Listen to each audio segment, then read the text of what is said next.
তোমরা কেমন আছো? আশা করি সবাই ভালো আছো। তো আজকে সকালবেলা উঠে তো সব কাজ বাজ তো সারা হয়ে গেছে। তো হঠাৎ করে আমি স্নান ধান করে ঘরে গেছিলাম। তো ঘরে থেকে কিছু একটা শুনতে পাচ্ছিলাম যে জি বাংলা থেকে কোনো গাড়ি এসেছে এখানে মানে খেলার জন্য। তো এখানে হচ্ছে, আমি তো খুব মানে দেখে আসলাম একবার। তো চলো তোমাদেরকে আমি দেখাই।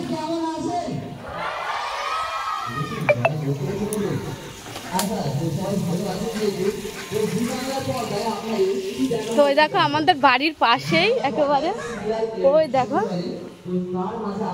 আর এই দেখো গাড়ি।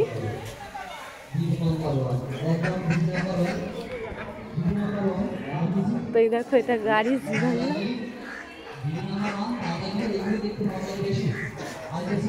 তো আমি এবার যাবো, চলো। বাড়ির পাশেই হচ্ছে।